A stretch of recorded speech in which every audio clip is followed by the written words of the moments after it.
From the tiniest speck of DNA to fingerprints, the forensics unit is in charge of gathering clues at the scene, dissecting it back in the lab, and coming to a crucial conclusion. Now, the new RCMP detachment is home to a state-of-the-art forensics laboratory, a vast difference from their old setup. Here now is a peek into the room where the evidence comes to life. This is, in a matter of a month and a half, the amount of files I've picked up, and all of them are requiring several hours of work to be put into it. So no shortage of work for us here. So I've been working quite heavily with the break and enters that we've been dealing with in the city for the last, ever since I've got here. It's been a bit of a problem, so I've been working quite heavily with those. Everything from examining the scenes, houses, back alleys, scouring for evidence that way. So that's kind of been the meat and potatoes of what I've been dealing with since I've been here. I think our old office that we worked in may easily have fit just in this room alone. So just having the luxury of having lots of room to work has been amazing. So here, this is where I guess the science and all the processing of most of our exhibits takes place.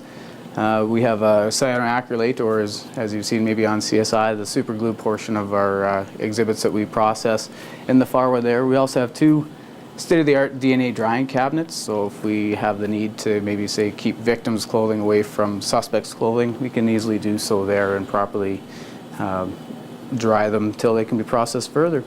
With the additional space, the unit has this special bay, which will come in handy for dealing with vehicles. In here, just recently, you can see the remnants of a vehicle we just took out of here. It was involved with a search that recovered stolen vehicle. Took a little bit of time. There was some stuff in it. There was obviously some fingerprints in it, so we were able to process it here in a controlled environment. We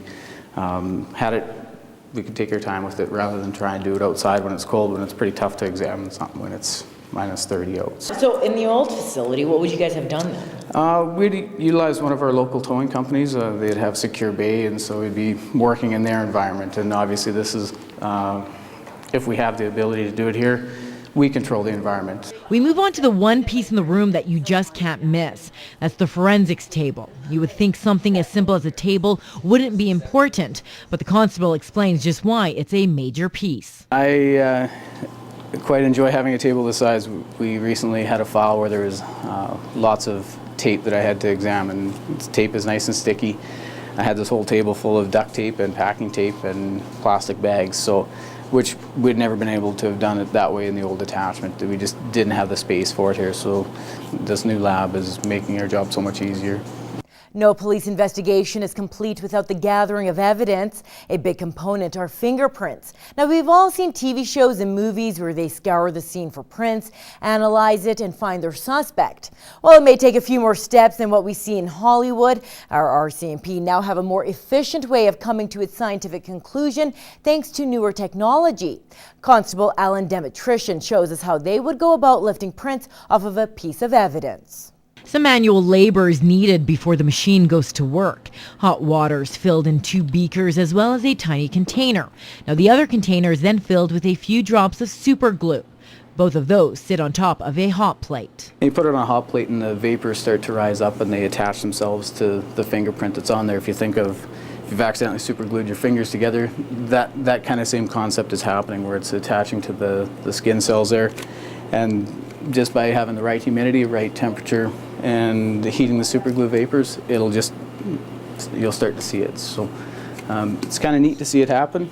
It's one of our most successful ways of finding fingerprints. It'll take a little while. We'll look for it to get around the 80% relative humidity in there. Once that starts, then it's about a 10 to 15 minute processing time. Let's see.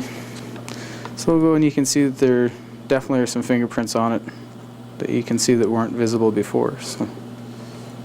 And so in a case like this where there's a whole lot of writing and it's kind of noisy in the background there, we could take a solution. We have several different solutions that we could use to dye stain all that super glue on there, and then we'd look at that underneath the laser or the forensic light source. For just a regular file, it can easily take upwards of a week just to deal with one file if that's all you're working on. So unfortunately not like CSI where we have an answer for you within the hour. It can take weeks if not months for some things. If we send things away to the lab, we're waiting for them as well. And files are prioritized. You know, break and enters versus a person's crime is going to be different. So it's a long, labor-intensive process to get evidence. In 1 week, how many examples would you guys probably be dealing with? How many cases would maybe come down your way? It's been averaging about 1 or 2 a day for us. Right now we're into a little bit busier period where the files are taking a little bit more time. The break and enters have been keeping us busy with things, and those are quite labor intensive with looking for evidence, and if we do find any, those are taking us a while. But yeah, it's averaging 1 or 2 cases, new cases a day, so it's stacking up. Keeping you guys busy, that's for sure. Are you guys seeing a lot of evidence when it comes to drugs? Would that be one of the bigger issues? Drug related, I think, would be a pretty safe way to say whether or not it's all seems to be connected with things. That tends to be the root of a lot of our files. As for their investigations, we are told it could take them 15 minutes to grab fingerprints off of, say, a vehicle, and a few days for a break and enter. But after photographing the prints, they are sent off to Ottawa for identification. Now, when those come back, and after doing a couple more checks, the forensics members can then make a positive ID. Now, altogether, it could be up to a week for just one file. Well, stay tuned. After the break, we introduce you to the man in charge of the entire police force in Lloydminster.